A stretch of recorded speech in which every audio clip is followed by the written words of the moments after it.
முருகனுக்கு அரோகரா. என் அன்பு குழந்தையே, இதை நீ கேட்ட அடுத்த நொடியில் இருந்து உன் துணையிடமிருந்து உனக்கு அழைப்பு வர போகின்றது. உன்னுடைய வாழ்க்கையை சந்தோஷமாக மாற்றும் பரம ரகசியத்தை தான் இப்பொழுது நான் உன்னிடம் கூற போகின்றேன் தங்கமே. இதை முழுமையாக கேள், உனக்கே புரியும். முருகனப்பா என்னுடைய பிரச்சனையை தீர்த்து வைப்பார்.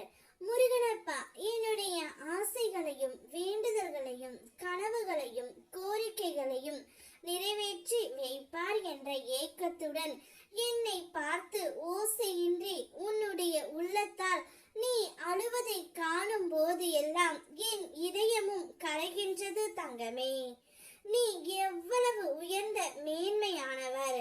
காசு பணம் இல்லாமல் போனாலும் பிறரை நேசிக்கும் சுத்த மனசு உள்ளவர். உன்னை எப்படி நான் மறப்பேன் தங்கமே? உன்னுடைய வேண்டுதல்கள் கேட்காமல் எப்படி நான் இருப்பேன்? உன்னை மறந்து வேறு யாருக்கும் நான் அருள் புரிய போவது இல்லை தங்கமே. உன்னுடைய கண்டங்களின் கணக்குகளை நான் கையில் எடுத்து விட்டேன்.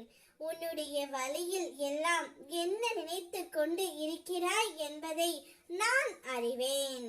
உன்னை விட்டு ஒருபோதும் நான் விலகிவிட மாட்டேன் தங்கமே, கைவிடவும் மாட்டேன். இனி எல்லாமே என்னுடைய பொறுப்பு தான். நீ தைரியமாக இரு தங்கமே. கவலையும் கஷ்டமும் மட்டுமே என்னை பாடாய் படுத்துகின்றது. நான் சந்தோஷமாக இருப்பதற்கு வழியை சொல்லுங்கள் அப்பா என்றுதானே கேட்கின்றாய். நீ கஷ்டப்படுவதற்கு காரணம் என்ன? யோசித்து பார். நீ பணம் இல்லாமல் கஷ்டப்படுகின்றாய். முக்கியமாக கடந்த காலத்தை நினைத்து கஷ்டப்பட்டு கொண்டு இருக்கின்றாய். கடந்த காலத்தை விட்டுவிடு தங்கமே. உன்னை விட்டு விலகி சென்றவர்களையும் விட்டுவிடு. உன்னுடைய உறவையே நீ அனுதினமும் நினைத்து கொண்டு இருப்பதால் உன்னால் எந்த ஒரு வேலைகளிலும் இயல்பாக இருக்க முடியவில்லை.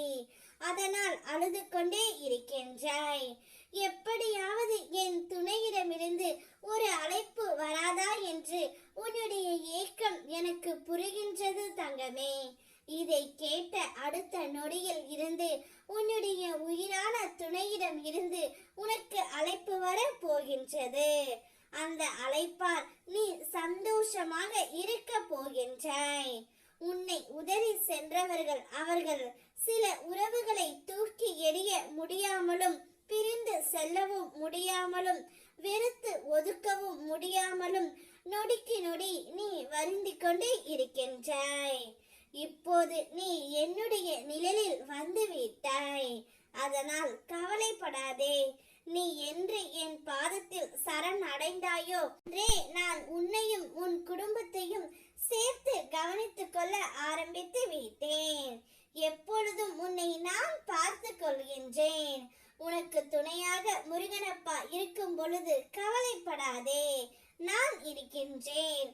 வெற்றிவேல் முருகனுக்கு அரோகரா.